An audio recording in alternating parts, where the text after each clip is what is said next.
Well, they definitely are preparing them pretty early in other countries while our kids dance on TikTok.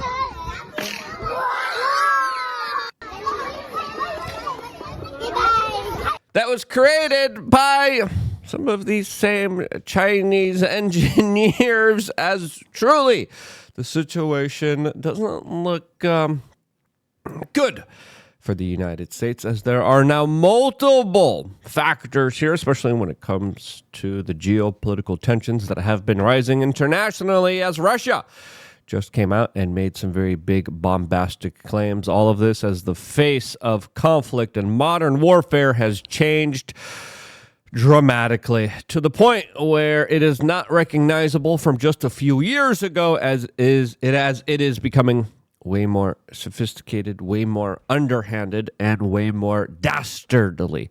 All of this as it looks like there are more tensions now heating up between Russia and another country. And the UK makes a very bold move here that, of course, is triggering tensions all around here. What are they doing? What's going to happen here? How will all of this play out? Well, subscribe. Click the notification button. We're going to be doing our best to answer that question as honestly and as frankly as we can here, as the scenario and the situation here doesn't look good all around here, as, of course, war is a failure of diplomacy and the state. And let's be honest with ourselves, there has been a lot of big failures. Donald Trump was asked directly, hey, why can't you end this war? He had a very interesting answer. We'll play that answer here, as, of course, in Ukraine, the situation now is not the best for the local population there, as the United States has pulled 20,000 U.S. missile defense systems, anti-aircraft systems, anti-drone systems, and sent them over to the Middle East here, as Zelensky there has been left high and dry, but he was attending the NATO meeting. He was at the G7. He wasn't able to get to meet with Donald Trump. He was able to get to meet with Donald Trump at the NATO meeting, where a lot of people were saying, hey, why is this guy there? He's not a part of NATO, even though all of NATO is donating, financing, funding, and giving him some of their latest and greatest tools. As, of course, they have a lot of mismatched equipment. They have not that huge amount of personnel, and they're dealing with major stresses as they are fighting one of the most military prepared countries in the world, as the standoff between NATO, the United States, using Ukraine as their proxy against Russia, North Korea, and Iran, is unfolding in a way where the Russians are having slow but steady gains inside of a lot of Ukrainian territory, as the Russians have now taken their first village in the Dnipro-Trovetsk region, as they are now using not meat wave tactics like the corporate media would like to tell you, but very sophisticated, very advanced type of drone tech style forms of warfare to slowly and surely take more of a grip and hold of more Ukrainian territory, which they warned, if there's no peace deal being made here, if there's no concessions being made here to 4 states that the Russians now want as theirs, they're going to now make sure that there's going to be 8 states. And it looks like that is currently the plan that they are trying to, of course, achieve here with their slow military progress and gains. As, of course, now enters the United Kingdom, a country that has been talking very reckless and very crazy throughout the duration of this entire conflict. And if we remember, it was the UK Prime Minister, Boris Johnson, that personally flew over to Ukraine and said, what? You guys have a signed peace deal with the Russians at the early beginning stages of this conflict. Boris Johnson took that ceasefire that the Russians and Ukrainians both agreed to, ripped it up, and said, night is not going to happen here. I don't know what that means. I was going to say niet. Anyway, apologies for my indiscretions here. But the UK, I would argue, the France are second. Then the Germans, Poles also play a major significant role in all of this. But the British, specifically with their intelligence alliance, the U.S., British intelligence alliance, working together very closely, have been the ones that have been sabotaging peace deals, sabotaging negotiations from the beginning of this. Now it looks like there's a kind of legitimate effort to come back to the negotiations table. But listen, there's not going to be negotiations when we have nuclear treaties that are being violated, new red lines being drawn, and sabotage drone van attacks being conducted in a way that, of course, usurps and destroys Russia's nuclear power. This, as the UK announced, we're going to become a bigger nuclear power, as they just announced that they're going to be purchasing 12 nuclear-capable F-35A fighter jets. Yes, you heard that correctly. The UK government has announced for the first time since the Cold War that it is bolstering its nuclear deterrence by giving itself 12 nuclear-capable F-35A fighter jets. Now, will they also leave them out for plain sight, which was needed to done to be a part of a nuclear treaty? Or are they going to be hiding them and threatening to, of course, use them, as the Russians also have been talking pretty crazy against the UK here? The UK, I would say, is one of the main chief rivals of Russia, especially with the back and forth that has been happening between these two nations, which has been pretty wild, pretty crazy. But before talking about that and a lot more, we wanted to, of course, tell you about the bestpoliticalshirts.com, where you could get the shirt that I'm wearing right now that says, "Be like Poland." I really do like my home country. I disagree with some of their political moves here, but when it comes to the culture, when it comes to the people, the Slavic young men deserve to, of course, be respected, as Slavic lives matter. And that's why this entire situation is so devastating, because so many young men that had a bright future, that could have been Gopniks, that could have been such strong, amazing, incredible father figures in the world. Those strong men are being just obliterated by cheap Chinese RC toy drones from China. And that's horrifying. And that's one of the reasons I made this shirt related to the topic of this particular video. And again, I'm Polish. I'm born and raised in Poland. I love my country. I love where I'm from. And I think we should have pride for where we are from. And the Slavic people definitely are dealing with a lot of very underhanded attacks against them. And I think that's predominantly because we have a higher level of testosterone. They're like, we got to screw these guys over, especially when it comes to the attacks on Slavic women, the psyop there. Oh, boy, it's horrible, man. It's so sad. But as we have the shirt here that reads, "Slavic Lives Matter." I agree. We have it in black, we have it in white here, and I think if we're going to be chanting around Black Lives Matter, if you look at the demographics, I mean, white people make about, 7% of the population?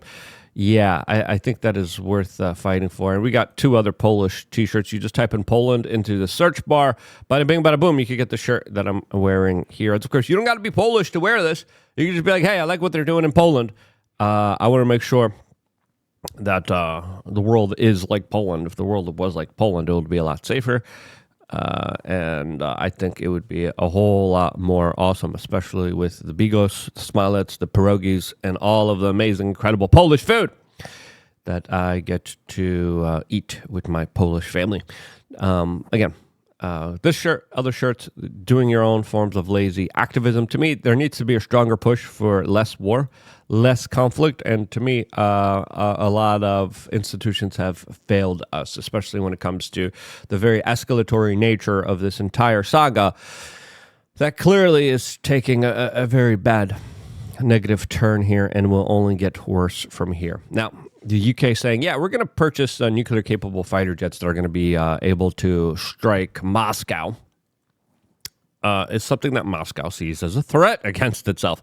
As Russia said that this is going to be a catastrophic decision that could end NATO, as they are announcing how the decision to increase their defense spending for their alliance will lead to its collapse. Now, is that true here? I think the Russians are like, wink, wink, you should be dependent on the United States. You shouldn't fund your own defense here.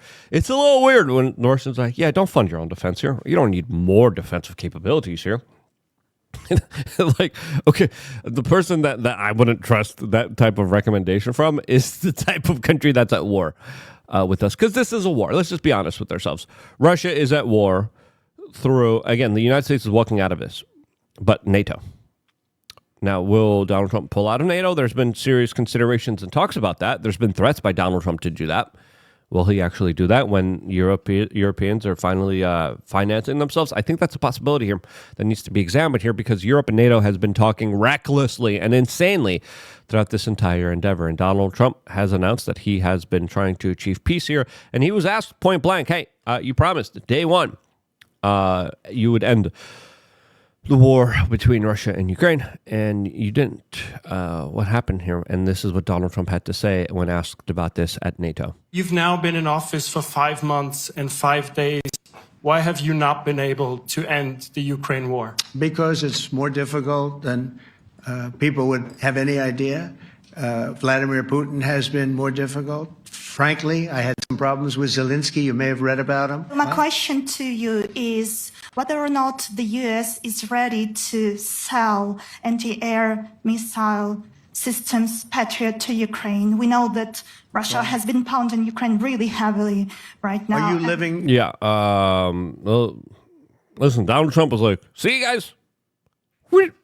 Now, he's at NATO. He's in Europe. He understands the target, the audience that he's talking to right now. Now, him saying Putin's far more difficult than I thought he would be. Well, you know, the U.S.-linked, British-linked intelligence sabotage attack inside of Russia complicate the scenario.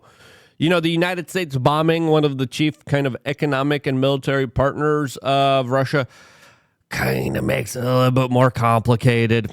It's insane to see this type of scenario kind of unfold here as Donald Trump answers back to this reporter who clearly he sees and he's able to interpret is from has many ties to Ukraine. Yourself now in Ukraine? My husband is there. Wow. And I can see you're very, it's amazing. And me with the kids, I'm in Warsaw actually, because he wanted me to be. Is your husband a soldier? No? He's there now? Yeah. Wow. That's rough stuff, right? That's tough. And you're living here? In Warsaw. And you're a reporter? I am. Good. So let me just tell you, they do want to have the missiles, okay, as they call them, the Patriots. And we're going to see if we can make some available, They're very hard to get. We need them too. We were supplying them to Israel, and they're very effective. 100%. The United States lost 20% of their supply on this 12-day conflict, which, listen, if you're the Russians and the Chinese, you're like, 12 days? How many missiles are shot here? How many missiles we have? Oh, it's very difficult. It takes a lot of missiles to shoot down one missile. It costs a lot of money. And we're able to make it cheaper. Maybe there could be a war of attrition here.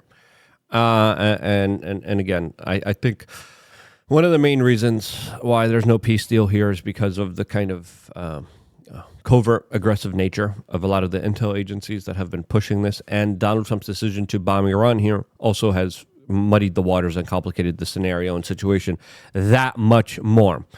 And listen, the Russians, when the United States took away the equipment from the Ukrainians, the missile defense systems, the anti-drone systems, they're like, let's hope this. Listen, there's probably secretly a bunch of Russians that were like, let's hope, in the military that were like, and the politicians, let's hope that this Iranian thing spans out. Let's hope that it keeps going. There might be an invested interest for them to spark it up once again. You know why? Because if they do, the United States isn't directly funding and supporting Ukraine here.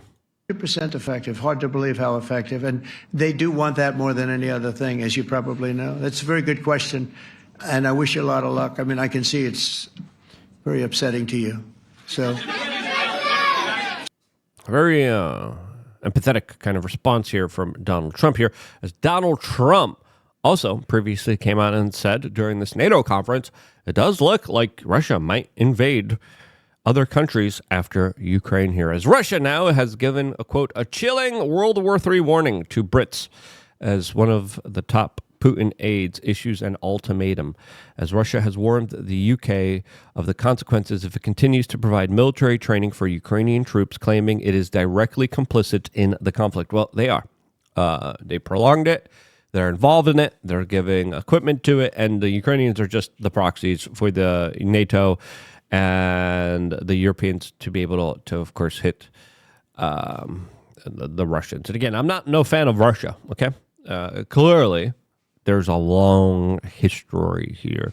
And the history is rhyming, and it's rhyming in all the wrong ways, especially with how we are just kind of reliving everything that people 100 years before us relived here. Now, this chilling warning by Putin's top aide saying, Brits will pay. Britain saying, yeah, we're going to use a 70 pound million missile deal for Ukraine now. And again, when you talk about these deals, listen, the United States was just like, here you guys go fight. A lot of these deals by these European countries to Ukraine are like, okay, you're going to pay us back and you're going to give us interest here. Now, the reason why this conflict is so complicated is because there's multiple facets, there's multiple fronts here, there's multiple interests, there's multiple individuals involved here that are just either totally saber-rattling or posturing up or acting tough or acting insane. As Vladimir Putin came out and said, hey, Russia and Iran are, quote, fighting the same enemy. Now, why does he say that? Now, I think he realizes, hey, those sabotage drone attacks that happen on my country are very similar to the sabotage drone attacks that happen in Iran. That was linked with U.S. intelligence. U.S. intelligence was working on those sabotage drone attacks with the Israeli intelligence for over a year. And they were secretly placing all these kind of drones, but instead of having, some of them were in trucks, some of them were in cars, some of them were in smaller payloads, some of them were just dug into mountains. Impossible to defend against all of that, especially when it comes to, oh crap, here come the F-35s that the United States gave Israel, bombing us, and then a little drone system pops up, which you can't defend with air defense on. Oh, this is where this nuclear scientist with his family lives. Boom. You can't fight against that. That's insane. That's a level of sophisticated warfare that I think Putin understands isn't just orchestrated by individual countries solely by themselves here, as the technology, the tech, and the sophisticated nature of all this is kind of orchestrated and organized by some central forces out there that are, as he says it, pushing us on the brink of global war. Says it worries us. I say this. I'm just going to try to read this here. I say this without any jokes, of course. There's a good deal of a conflict potential, and it's growing. And right under our noses, we are directly affected. The conflict we are experiencing in Ukraine in this direction, then what's happening in the Middle East, and of course, we are deeply concerned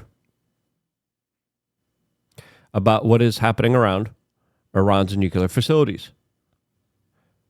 We are concerned about what this could lead to, and the unquestionable requires only to not only pay attention to the current events, but also search for an off-ramp for solutions, preferably by peaceful means on all fronts. I'm speaking absolutely sincerely. It worries us. I say this. That was Putin's comments here. Listen, you love or hate the guy. He's not wrong here. I think the message is quite clear here. Hey, we need a peaceful end. We need a peaceful kind of revolution here. And now, of course, enters Lindsey Graham, a lunatic that loves war, a madman that, of course, was in Ukraine right before the major sabotage attacks, and then was in Israel after their sabotage attacks here. As he is now proposing a 500% tariff that Trump should back against Russia in a Russia sanction bill. Again, this is just absolutely crazy and insane here. Now, I want to ask you about Russia, because you're pushing this bill to impose severe new sanctions on Russia. Have you gotten Trump on board Big with breakthrough here. So what does this bill do? If you're buying products from Russia and you're not helping Ukraine, then there's a 500% tariff on your products coming to the United States. India and China buy 70% of Putin's oil. They keep his war machine going. My bill has 84 co-sponsors. It would allow the president to put tariffs on China and India and other countries to get them, stop them from supporting Putin's war machine to get him to the table. For the first time yesterday, President told me. You were playing golf with him. Yeah, I was playing golf with him. He says, it's time to move your bill. There's a waiver in the bill, Mr. President. You're in charge of whether or not it's to be implemented. But we're going to give President Trump. Now, Donald Trump endorsing him, telling everyone, vote Lindsey Graham, go primary Thomas Massey, and, of course, be a part of a super PAC that attacks him on the one-year anniversary of his wife's passing. That right there is a little disappointing here, as, of course, Lindsey Graham boasting on national television. Yeah, Trump's giving me the go-ahead. Trump says, oh, yeah. This guy's been having a week where he probably has to run to Costco to get all the Kleenex boxes, okay? And when this guy gets his way, America loses. It's pretty clear. If you agree with that, if you agree that there should be an off-ramp, there should be a peaceful solution, share this video. Stay tuned for more, all here exclusively on youtube.com/wearechange. Get a t-shirt. Speak your mind. Don't be afraid.